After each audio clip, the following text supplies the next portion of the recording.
Hi,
everyone. Thanks for joining. Let's give the rest a few minutes to join and then we can start.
Okay, Emmanuel, should we kick this off, you think?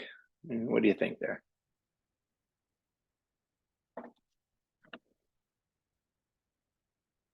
I think we should give them some 2 more minutes before we start. Okay, great. Yeah. And as we wait for the rest, can I request that we all rename ourselves with the company that we are representing, please?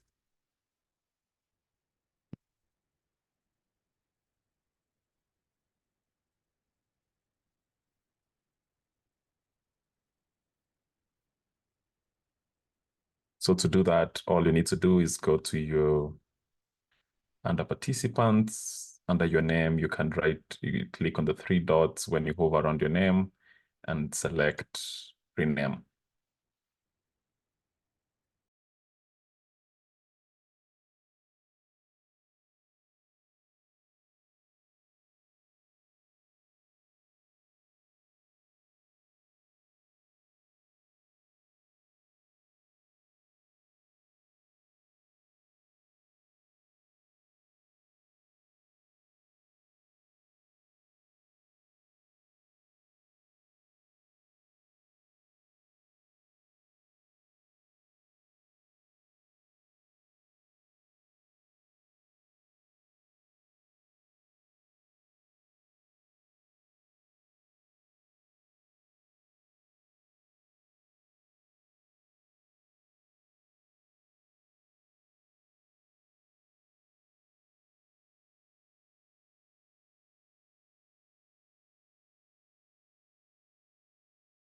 Hi, everyone.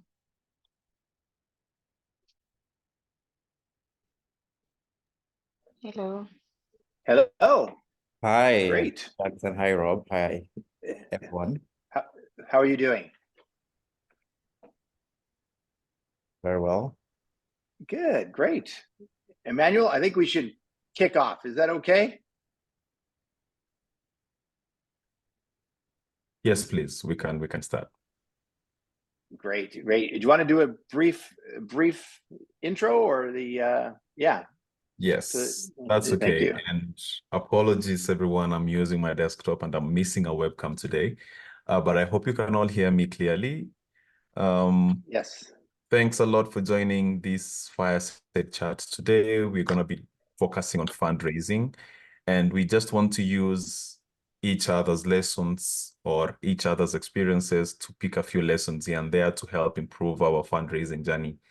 And to help us in that discussion will be Rob, who will be hosting the session and, interviewing and leading the discussion with our panelists, who are going to be Helium Health, Aviro, and TPN. We were also supposed to have Ilara, but they got a last minute travel that was not previously arranged. So we'll proceed with the three companies.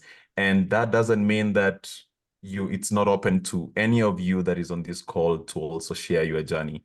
So feel free to interact, feel free to raise questions.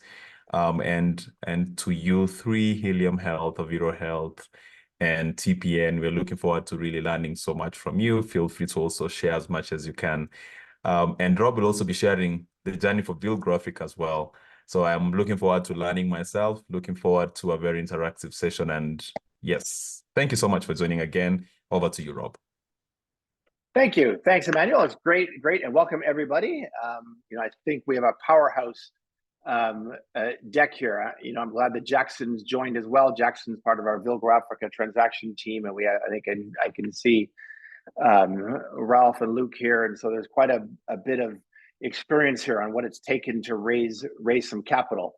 By way of introduction, my name is Rob Baer. I'm not only the oldest guy on Vilgo Africa, one of the founders among three of us. I happen to be a grandfather, and probably the oldest guy in this call. I'm getting used to this now, by the way. I'm always the oldest person on any call I join. I don't. It seems to be a thing now. But as Vilgro, I've lived. Sorry, let me say first, I've lived in Kenya for over 20 years. We raised our family there, and my wife and I first went from Canada to Africa in 1990, where many of you were not born yet, and so we spent time in Zimbabwe and in Kenya and throughout the region. And over the last 30 plus years, we've had good fortune to spend time in many countries in sub-Saharan Africa. And as Vilgrow Africa, I just want to share quickly on our fundraising is we are a startup. We're no longer a startup, but we were a startup like many of you. We started from nothing. We had the vision from Vilgrow India, where Vilgrow started, and with an expression of interest to move to Africa. And a few of us, that Wilfred and I, our CEO, were brought in to sort of explore that particular context, and we had to start from nothing. And so we know what it's like on the fundraising journey. We had a vision to support small business and enterprises, and that's what we had first, was a vision. And then we had an initial backer that said, "Hey, we'll give you $25,000 to sort of kind of share that vision and see where it goes." And to make a long story short, we've had to bootstrap ourselves. We've had to trust God in many instances. But now at this point, we've passed that sort of validation stage, and now we're fortunate to have a staff of 28, closer to 30 people, all committed to better understanding and supporting early stage healthcare businesses in Africa. We've deployed well over $3 million. We work a lot with our companies. A big thing with Vilgrow is we don't just give seed capital. We give seed capital. We walk the journey with companies that we invest in very carefully. And so, in many ways, our portfolio managers get to know the company as good as the founders, and which then gives them the advantage of finding resources or helping fill gaps and challenges that they might have. And so in summary, we know what it's like. We know what it's like to really start from nothing, but we've learned lessons on how to scale, how to raise some capital, and so that's the goal of today's session. But I just want to maybe turn over to Ralph and Helium. Just give us the same level that I just gave a quick high level view about Vilgrow and fundraising. Ralph, just start with a high level view of your fundraising journey, and where you started and where you're at now. Over to you, Ralph. Yeah, thanks a lot, Rob. My name is Ralph. I am one of the co-founders at Helium Health, and I also head our growth and international expansion efforts.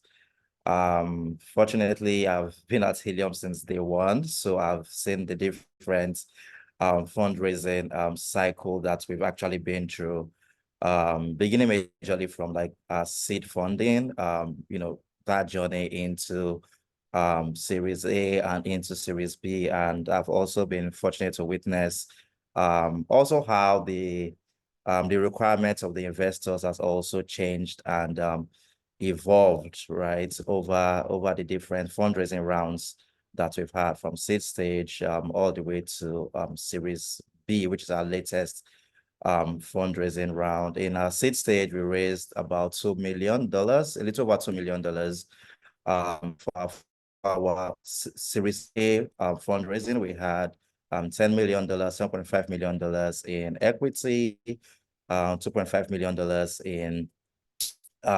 in debt. And then for Series B, we raised $30 million, $15 million in equity, and under $15 million in debt. So far, we've been able to raise about 42 point something million dollars so far through our fundraising journey. And I'm excited to share more with you today. That's great, Ralph. Thanks. And for some of the people on these calls, those numbers are like stratospheric. They're like, wow, if I could reach 40 million, that's amazing. And so kudos on getting there, and I'm sure it's not been easy, and we'll talk about that today. Luke, maybe share a little bit about your journey. Welcome, and similarly, how's your fundraising journey been? Thanks, Rob. So if I was most people on this call, I'd probably talk to Ralph rather than me. But I suppose probably if I'm asked to sit on the panel, it's probably because I sat on both sides of the table for a while. So I'm Canadian, South African, but I worked with Doctors Without Borders for a long time.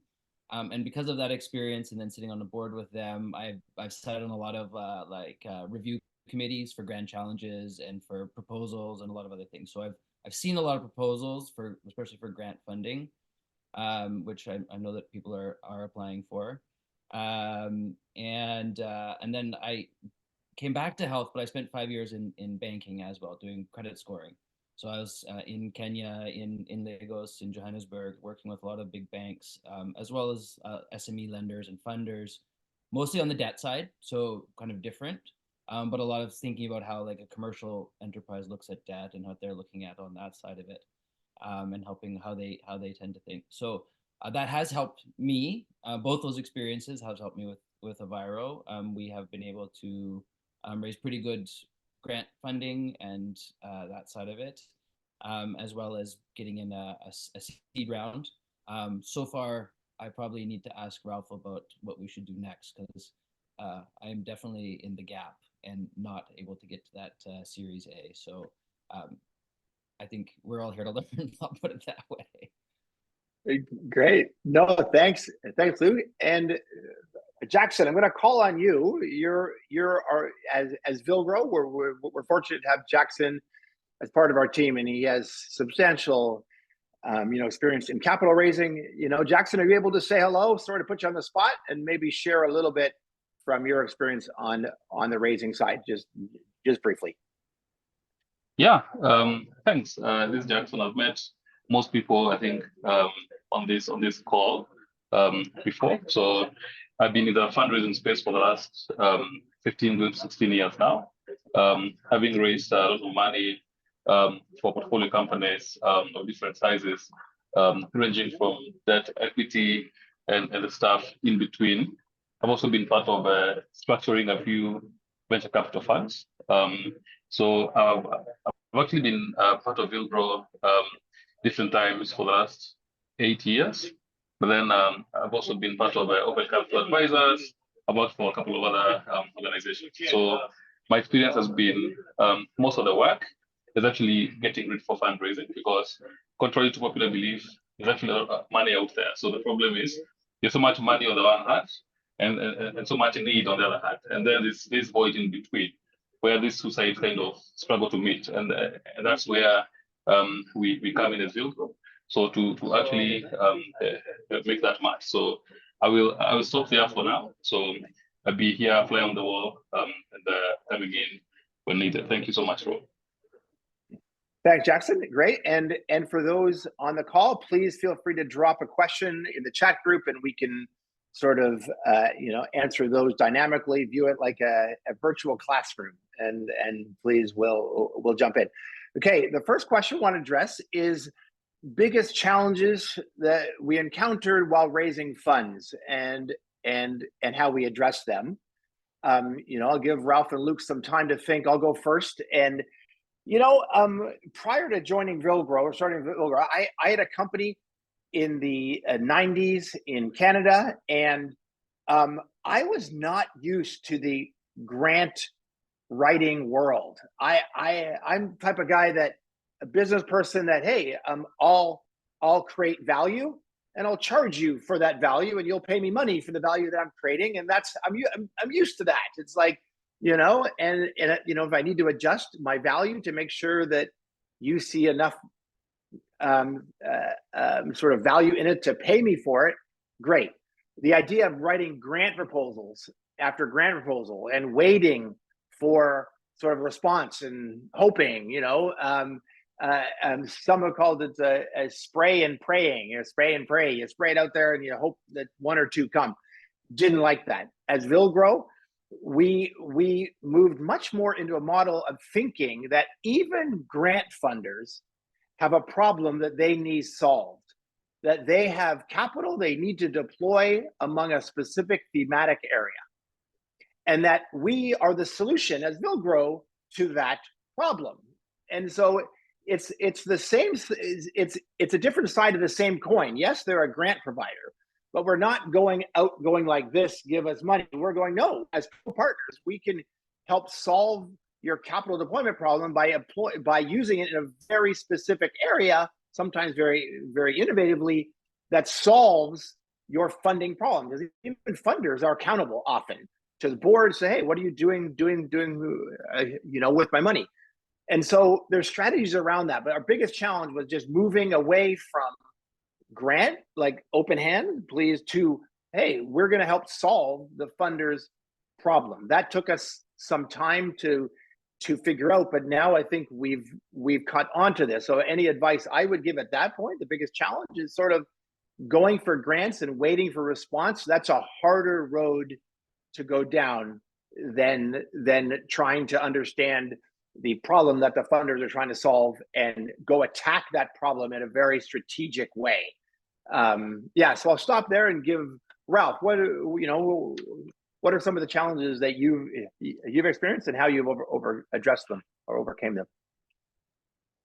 Yeah, great question, actually. I mean, with fundraising, there are so many challenges that one could face. Just from speaking with different investors and even finding the right one is almost like dating, right? And there must also always be like there was always be like a what's the word to use? There was always be a situation where the investor and also the company are optimizing for the same thing and for the same goal. So finding the right investors. And I would say that at different stages of fundraising, we had different kinds of challenges. And let me just start with seed stage. So during the seed stage, we're speaking to a lot of investors, but we're not getting a lot of traction with them, a lot of promises, but they weren't really converting as much. One of the things that we saw was that as soon as we got into an accelerator program, we got into YC. That sort of helped a lot because it added like a sort of stamp in terms of validity and also even trust towards. Hey, Ralph, sorry, please for everybody, what YC is. We know, but I don't think everybody knows what that is. That's very significant. Sure. Y Combinator, it's an accelerator program based in the US out of Silicon Valley, probably the biggest accelerator in the world. So we got into YC in 2017. And as soon as we got into YC, within 6 months or thereabouts, we had already closed our round, although there's like a compulsory 3 months program where you go through like series of trainings and capacity building within the program as well. Then it used to be in person. I think right now it's like a virtual thing that they do right now, a mix of both. So that was for our seed stage. And we also didn't get, a lot of requests for documentations and all. But getting into Series A funding, right? Because at this point in time, the expectation from investors is you've matured as a company, right? You've been able to determine what your MVP looks like, your target market. You've been able to, define yourself in terms of where you want to play within the market. So there's a lot more expectations. So we got introduced to data room. That wasn't something we had during our seed funding. At the time, we literally raised with our deck and also just shared more documentations. But for our Series A fund, it became more structured in that sense. And even the caliber of investors we're speaking to as well. For seed stage, we find a lot of angel investors, which could even be individuals. And in some cases, you could find some VC firms. But for Series A funding, we're speaking to a lot of VC companies that have structures behind them. And there is also, a way they also want to receive this information. So you have to have your data room, and within your data room, we also needed to segment it properly, make sure that it is clean and easy to follow and understand. So we had to do our legal due diligence. We had to have our commercial due diligence as well. The business model needed to be very clear. We needed to have like our financial projections as well. I mean, a lot of times, right, with financial projections, like it has to be like maybe like about 3 to 5 years. But even though you may not meet those numbers, like you might need to exceed those numbers in real life. But what investors are really looking out for is your thinking process around how you arrive at those numbers, right? Is it realistic, based on your present trajectory? And all, there's also technical due diligence as well. where, you know, we had to, I mean, in some cases it could be like a code review by a third party or something.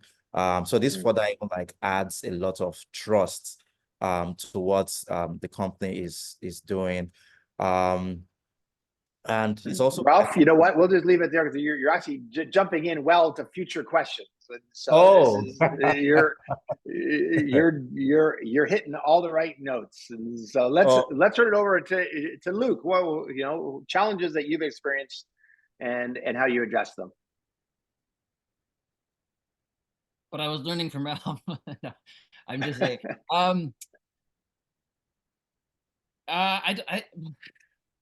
It's hard. It's hard, and I think the only thing I can say, there's probably lots I could say, but I like what Ralph said about dating, and I think that's the truth. Is at the end of the day, like when you're trying to find a partner, don't do it for the money, and that's what I would say about all of this stuff. Yeah, you need money, but like it's not. You're probably unlikely to get money. Whoever you work with, you're going to end up working with them a lot. And I feel like it's not about do it because you want to do it, like do it because it helps you to think and it helps you to work on your pitch because it helps you to get more revenue. Do it because you want to find someone who could be more of a partner for you and open doors. Like Y Combinator obviously would be an amazing partner to open doors. Do you know what I mean? But don't do it for the $100,000 or the $2 million or whatever else, because that money, by the time you get it, you probably already spent it. You know, so it is much more about like, is this people you want to work with? How do you want to be with them? And what value can they add in? And don't do it for the money, because the money is unlikely to come, and you're going to spend a lot of time on this. But they're helpful people, and they're great people, and they can help you do other things. Luke, how would you gauge that? Because I'm really resonating with what you're saying, but my mind goes, how can you tell? What advice do we give these guys ahead of time of to understand that? Because sometimes from our experience too, it finds out too late. You do a deal and you find out, wow, these guys are way more hands-on than what I was wanting or what I was expecting, and yet some partners come across as super, not you don't think they'll be as engaged as they are, but in a very positive way. So you're very positively surprised as well. How do we sort of gauge that, you think? I think people have a different experience with things. Right. I think every once in a while somebody will have they'll get an angel investor in that just, you call them once a year and that's all they want to know is that their money is Yeah. I don't think that's the case with most people's money. They really care about their money, if it's other people's money. I think if they're going to come on and they're going to give you money, they're going to call you a lot. Yes. They're going to be around. They're going to ask for things. And so, you're going to know them. It's not going to be easy. So I would assume that you're going to spend a lot of time with them, and then assume that you're going to want to do there. In terms of like, how do you do some of your own vetting and what kind of person you want? I think one of the hardest things for me is I think with Aviro, we've been trying to play in, let's say, in the gray zone in between impact and social impact. On that side of it, like, is it like a hard money maker, or is it like a government service that maybe it makes money in 20 years and everybody feels good about it? And I think it's really hard because you want to aim for both. It's also the case, like, this is a health tech thing. Like, are you health or are you tech? Because those are very different people, right? So I think, Y Combinator is probably much more tech, and they have their whole way of thinking and the way of doing things and scaling and their support systems and those things. And I think that's fantastic, and it's important for health. Health people have very different sets of criteria and the way they think, and skepticism around technology and technology models and that kind of stuff. And so I think I think one of the hardest things, because we're entrepreneurs and we're just trying to make our thing work, and we have a vision of health tech. But I think one of the mistakes I've made over the last while is like not being clear of what it is. Are you a health company, or are you a tech company? And are you doing like impact and scale, or are you making money? Right. Like, Yeah. And I know people don't want to pick; they want to do all those things, right? Yeah, or both. Anyone Exactly. will give them money to do all those things, but actually, it comes across as confused to most people, because then they're like, okay, but I'm an impact person, and now you're doing us talking about money. And the money person says, well, okay, but I'm here for like the money, and why are you talking about impact? Like, honestly, I just need my money back, Yeah. And so it's not, and it's hard to have multiple pitches, and it's hard to have multiple conversations, younger people who are maybe smarter and able to have multiple conversations and remember what they said to each person, maybe you can do it. But me, I have to say one thing each time and be Yeah, consistent. no. And that makes it hard because you really got to decide on one of those things. Yeah, it's funny you say that, Ralph. We'll jump to you next on sort of finding the right investor and how do you know that fit. But we've certainly found at Bilgrow that it's sort of that fit is hugely important. I spend a lot of time working with companies to not do what Luke just said, which is a natural thing of, oh, I'm going to change my pitch, quite a bit for this investor, and then another investor call, I'm going to change it to, like, no. To me, you want to be so confident in the niche of your company and the value you're adding and for whom and why, that your pitch is the same and compelling across the board. That you don't do, because a lot of people do fall in that trap. Is hey, it's okay to tailor it specifically to that funder, but not change the direction or sort of not change it, but suggest strength in an area where you're not as strong, highlight where you're strong and be confident in it and understand that niche. And investors will figure that out. You don't change your message to investor, is my point, and also aligning to make sure that the same thing the CEO or founders share on calls is exactly the same as what they'll find in their own diligence when they do their desk research, their customer calls, the diligence that they do. Try to make sure that message is the same, because that is radically increases your success in raising. Many times it's not, and that doesn't help. The CEO or founder says something and diligence kind of goes a different way and it raises little question marks. You want to make sure your messing is consistent across all platforms. And so, Ralph, right, Austin? Hang on, let me make you mute. Okay, thanks, Austin. Ralph, what are your thoughts on that? Yeah, so I totally agree with you in terms of having, one particular page that speaks to everything that the company is all about. And I think that storytelling is very important. And it is something that is continuous as well, right? And at the same time as well, needs to be consistent. It also makes it easier as well when you have just one story that you are sharing like across, the myriad of investors that you're speaking to. Like for us at Helium Health, like during fundraising, we had to ask ourselves, like, what are the things that we are optimizing for in order for us to sort of streamline the different options of investors that are available. And because of the fact that we play within healthcare and also like we're at an intersection between healthcare and technology, right? So as a health tech company, right, we have to tell a story like around impact and all of that for us to attract, the right kind of investors. Even though, of course, they do want like their returns on investments, but at the same time, they're also, looking towards impact. And a lot of the investors that we spoke to at the time happened to, they love the story. That in as much as money is being made, there's also the impact in terms of what value we are actually giving to the society. And this also even translated into our metrics as well, right? Because your storytelling, it needs to reflect across everything, like even across the metrics. So it was not just financial metrics that we're sharing, we're also sharing impact metrics in terms of what has happened to facilities after they start using our products, how many people have benefited from this, how many patients, we tell the stories of even how many doctors, how many healthcare workers has benefited from this. So it's very important that as one tells the story, and again, it doesn't have to be impact focused, but I'm actually just using that as an example. Whatever the storytelling the story that you have chosen to tell about a company, it is something that needs to translate all around and even into the metrics that's been shared as well. Thanks. Let me call on Jackson here. You've helped a lot of companies raise. Jackson, what would you say here? When it comes to this kind of practical tools and expectations from investors. Yeah. maybe a few things I would say to add to what has been said is being very practical and very, very realistic. One of the things we have seen and will grow, especially when it comes to valuations. I've seen so many people come up with very astronomical numbers. Someone thinks they are worth $20 million and they're only 1 year olds and they're pre-revenue and now they are looking to raise capital on that.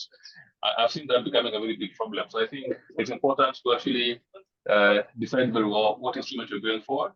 And if you decide to go for equity, then be very practical and think through the valuation, because that's why one way to use a very good investment. So another thing is spend time getting ready. So don't go there without a financial model or proper deck. Then you're getting this question, and you have to say, give us 4 weeks, 6 weeks to get ready. But then you come back and focus on other things. So those two things are welcome to mind. In addition to what has been said. So when it comes to valuation, being realistic. When it comes to being ready, spend your time, don't be in a rush. Thanks, Jackson. You know that your comment does remind me of some observations I find between Canada and Africa. The valuations in sub-Saharan Africa are much higher with the same traction with what you'd see, for instance, in Canada. You know, for some reason, the valuations come in, they start at like $1 million and people have hardly any revenue. And it's like, wow, how do you even get to this? Really, you know, there's a lot of more weight put on sort of projections or potential, you know, likely because it's very much considered a greenfield market.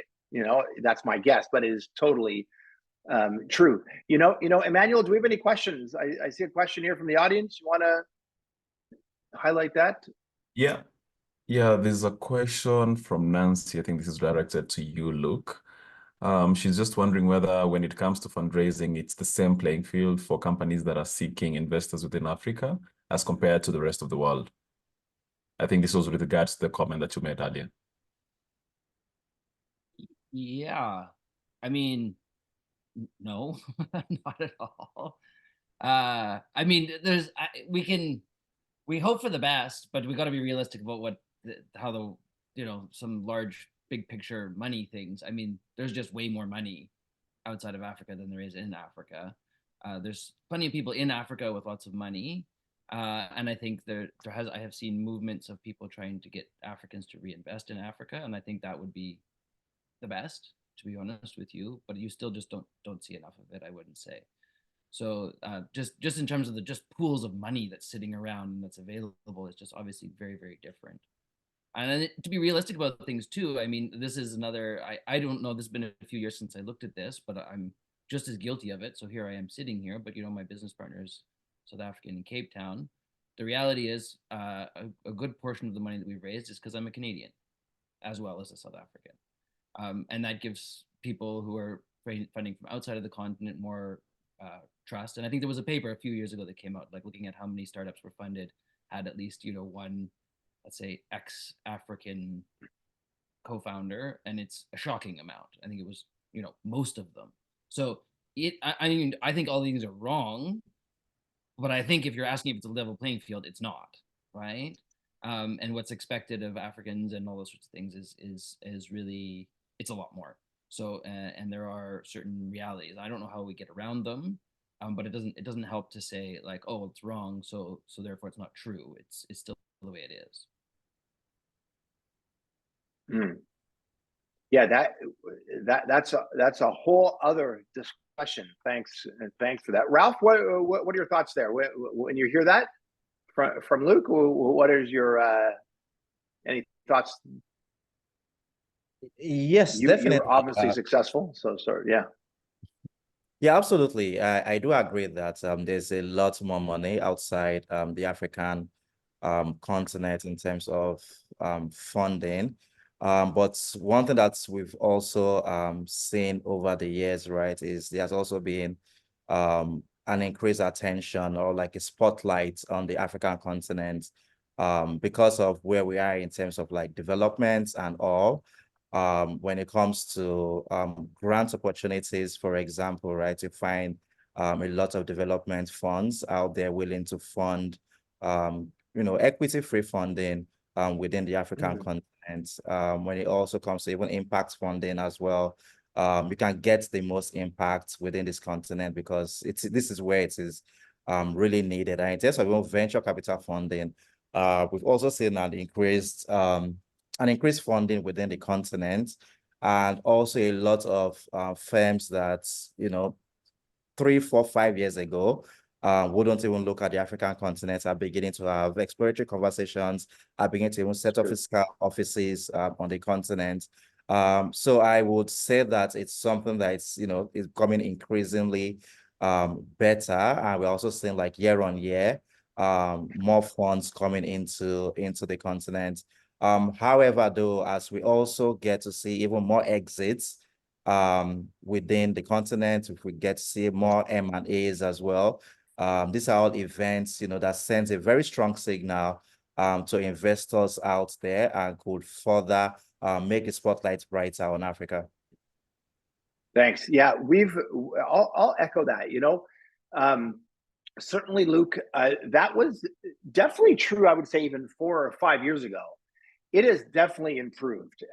Even post-COVID, there seems to be a new wind blowing, a new focus that many of our calls are not just Vilgrow, many of the funders get that it's important or critical or mandatory to have African-based founders, African-based teams, African-based, where before that was nice to have. It wasn't, let's say, mandatory. I think now what we're seeing is the ground is shifting. Definitely, it's not perfect, but it's definitely shifted from where it was a few years ago. There's a lot more capital there. I think, too, there was a lot of impact investors.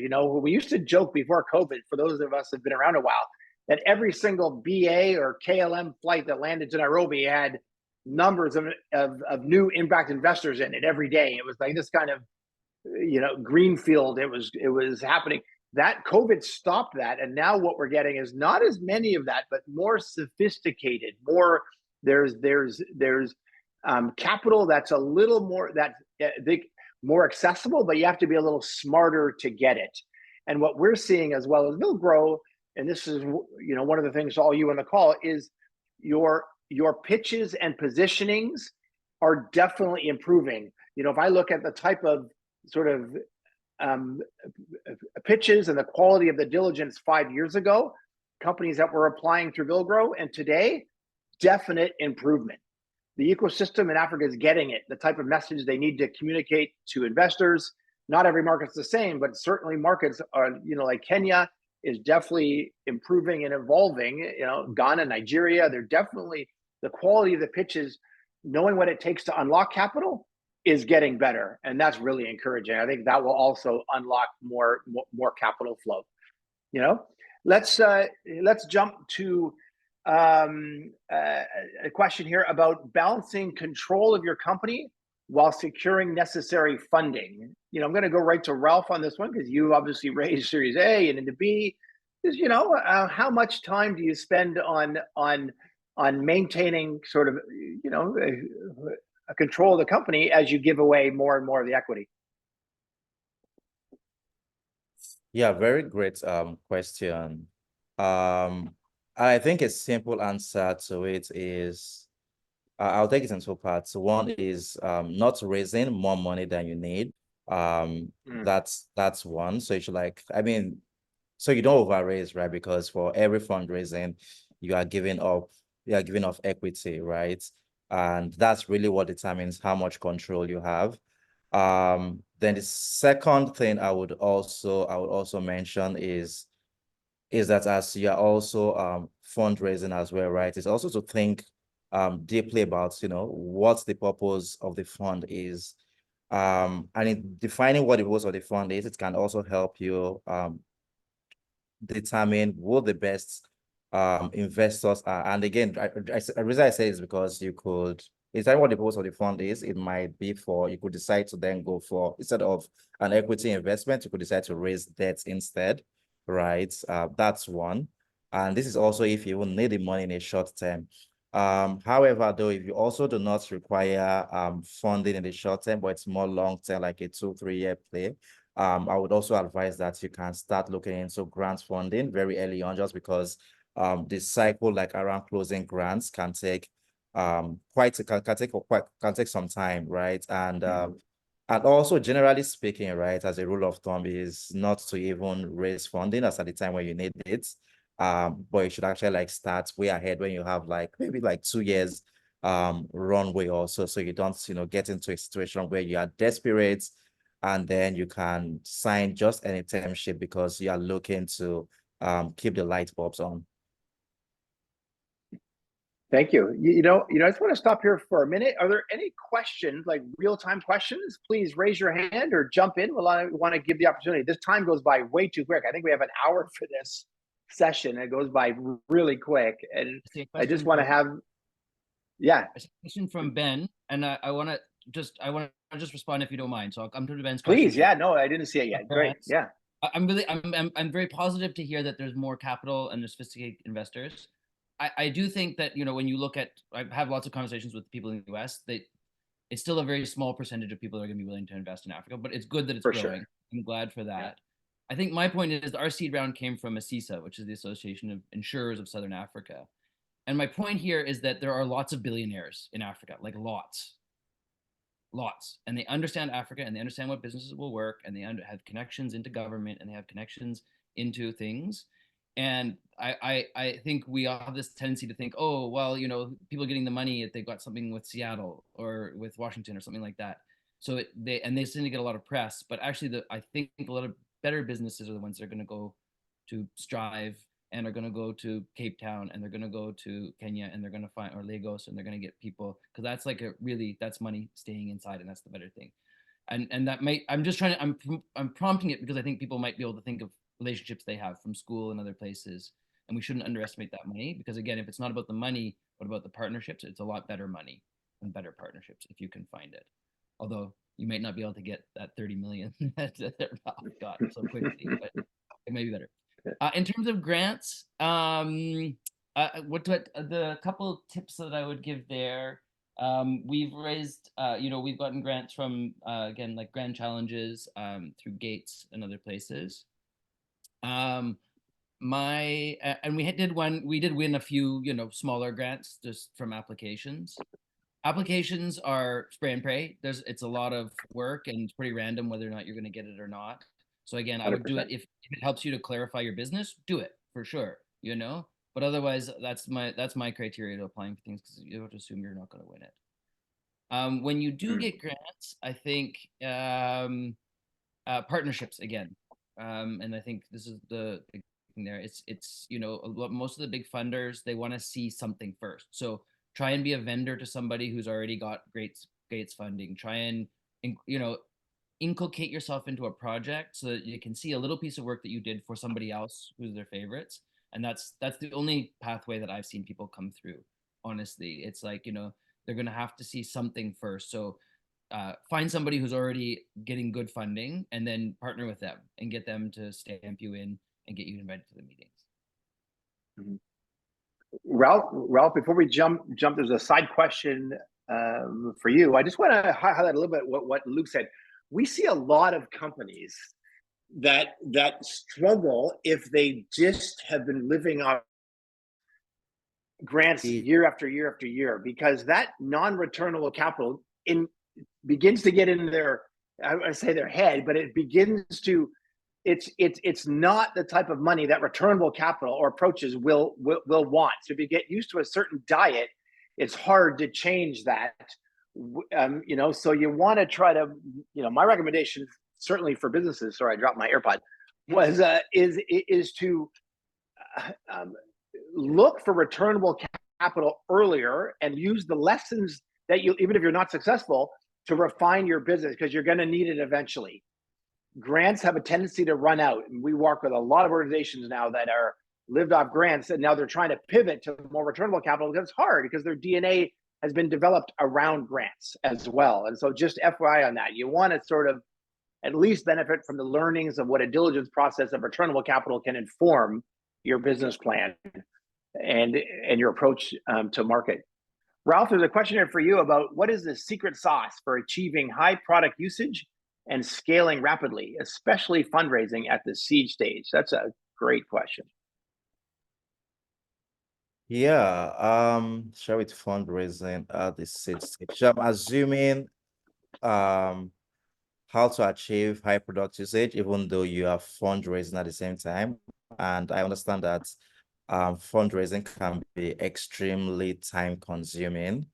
And one other thing to also take note of is, I mean, during the seed stage, it's typically like you're a small team, right? For a lot of companies at seed stage, you may never be up more than 10 people.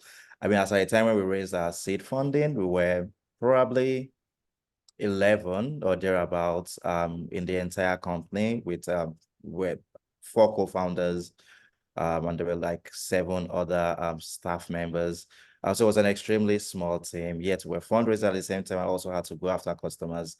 But one of the things that I would say worked for us during this period was storytelling. And I keep saying this, right? Because even apart from investors, it also matters to customers as well. So we had to build case studies, and customers don't just want to hear, about how great your product is from you, but they also want to hear about it from their peers who are probably going through the same issues or the same problems that you're going through as well. So I've found case studies to be very, very compelling, and also even yield high growth results where you even make the customers the evangelists for your product. So that's one way to look at it. The second thing as well is also the ability to even wear many hats, right? Like, because you're a small team as well, you're doing different things. There's product development to be done, the product management, customer success as well. So just building the right team that can also wear multiple hats, regardless of the situation, is actually very, very key to your success. I've actually even seen an article that says that how successful a company becomes is very dependent on the first 4 or 5 people that you bring into the company. So that's very, very important. So I would say the team and also like storytelling and case studies. Thank you. Thanks. Great. Any other questions? Real time? Any burning thoughts from folks out there? Okay, feel free to type it in there. We've got like 8 minutes left here. What advice would you give entrepreneurs who are preparing for their first raise? Any people on this call are in their first raise. What advice would you give? I'll start with Luke there. What are your thoughts? The early stage, they're looking for their first sort of serious pre-seed or seed funder.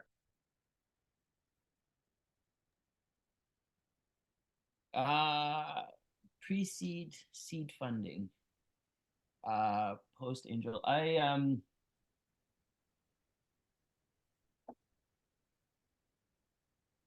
Traction. I know, and I really agree, and everyone's got a different like view on things, but I mean, and I agree with Ralph, to actually close the deal. But the reality is traction. Traction means different things, right? I mean, it can be product market fit or product user fit, or it can be even just like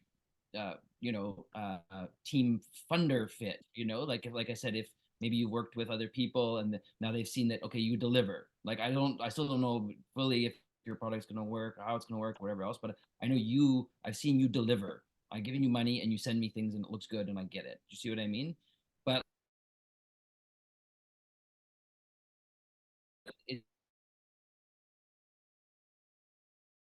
you have to have people that are talking about your thing and being like, that's a team or a product that can work. Because everybody doesn't trust, you know what I mean? At the end of the day, and I don't mean like, oh, well, I can show you the statement. People don't trust. Like, you need a thing that other people will vouch for you and say, they're good, they got it. I'm telling you, I know you, you know me. I wouldn't put them forward. I wouldn't put them to you unless it's there. So I think you can do cold pitches, and I think they're great. But I've never raised any money off of a cold pitch, right? 100%. It's always come because Y Combinator said you're good, or somebody, one of the partners who got a lot of money said you're good. Somebody said you're good, and that's how you get the money. Yeah, Ralph.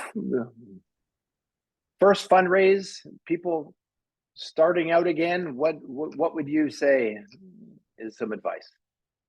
Yeah, so I'll take it in two folds, right? I would say from like the from a product perspective, and also from like a product slash reach perspective, which is to take customer feedback very seriously, because at seed stage, right, you are just at the beginning, you're at the early stages of your product development. You're getting your first customer, second customers, and so on. So your reputation is very, very key at this point. So it's very important to take those early user feedback very seriously. Even before you go to the next person, right? So make sure that you've solved this problem well for this first person before you get to the second person, and then you solve it properly for the second person before you get to the third person. What you see is you're just building a series of evangelists for you, right, on the product aspect. And that could also help you achieve traction and all that. However, though, on the fundraising aspect, right, the advice I would give is it is not over until it's over. So until you get, sorry, excuse me. Yeah, so until the money actually like reaches your account, you haven't closed the round. So keep talking to more investors until that money hits your account. Yeah, it's true. It's true.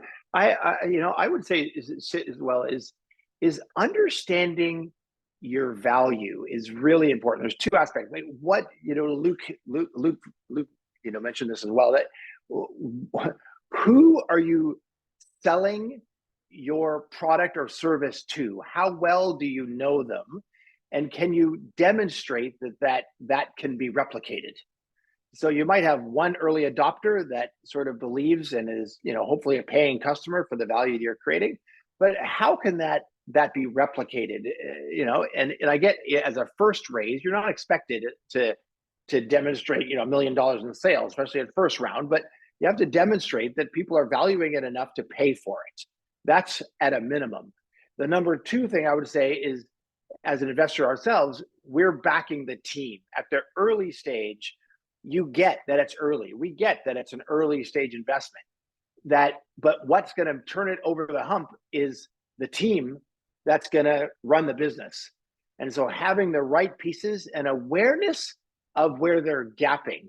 What attracts me personally when I'm on investment committees is when the CEO or founder is aware of what their strengths are, but is equally aware of going, I really need experience in sales or engineering, or because this is where that is very appealing to me, because that self-awareness de-risks the investment in our eyes. And so I think that would be those two aspects: understanding your value, who you're sort of demonstrating the value for, and how replicated that is among other potential customers.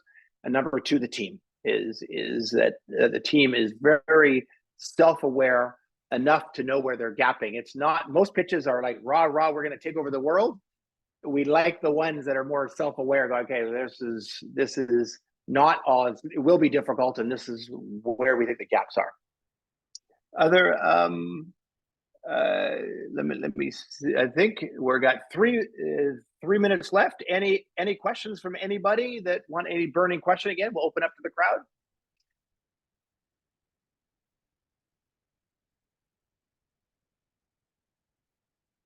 Okay, well, we'll have last one, just about, what advice would you give, that lessons learned? We'll go, Ralph, what, doing it all over again? You shared some of that already, but doing it all over again, what would you do differently? What advice would you give a younger you, starting Helium over again, as it were? I feel like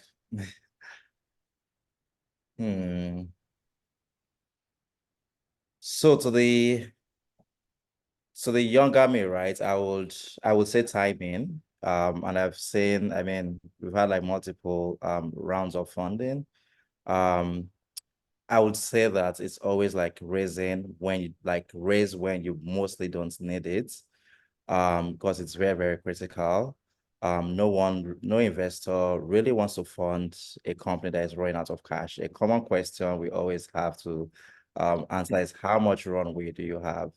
You get that from investors. You also get that from a lot of C-suite hires as well, right? Because before they leave whatever ship they are on and jump yours, in as much as they believe in your vision so much, they want to be sure that you still have like sufficient runway within the company. So I would say always like start your fundraising, I would say 24 to 30 months before you run out of cash, just to give you sufficient room and all of that. Because through every fundraising journey that we've experienced, there's always been a learning curve for us, right? It's not always the same ball game. What said investors are looking for is very different from what Series A or Series B investors are looking for. The higher it goes, the more that maturity is expected from the company as well. And in some cases, you might also need some time to sort of, adjust yourself or your processes in order to match what is required. Thanks, Ralph. No, it's good. Luke? Well, that is good. Unfortunately, it's never take your foot off the gas. like you're always fundraising, but not in a desperate way. But it's, I think the money is going to come in 18 months. You need to start the conversation now. Then, you know what I mean? Then a year, they're going to check in again and they're going to say, okay. And then it's going to take still another 6 to 9 months to close. So I think I underestimated that a few times for sure. It's going to take a long time, and you gotta. And see, it's funny when you got such big problems today and tomorrow to live and die, and your company is this. Like, who cares about 2 years from now, 3 years from now? But the reality is, you gotta just carve a little bit of time to send out some reminders, keep people updated, do something about it, because unfortunately, in 3 years, you are going to need that money, or you won't. But it's hard to carve the time, but just do it. Great, thank you. With that, we've run out of time. It went by really fast, but I just want to thank the panelists, thank everybody for joining. This is just the start of the conversation. Our goal here as a health tech hub and our entities is to help you specifically in this area.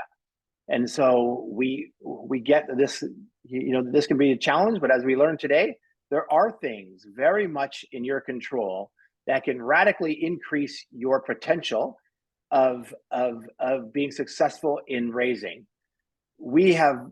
That's a well-traveled path for us, and it is in your control. A lot of it is, and so we're here to help in that, and maybe position the organizations to better be successful in that raise and in that aspect. Thanks again, everybody, for joining. Again, reach out through your portfolio manager. If we can ever jump on a call one-on-one and bilateral, I'm sure the panelists would be willing to. I don't want to put you on the spot, but happy to have one-on-one calls as well to learn more. Thanks, guys, and have a great rest of the day. Thank you so much. Thanks, guys. Bye-bye. Bye.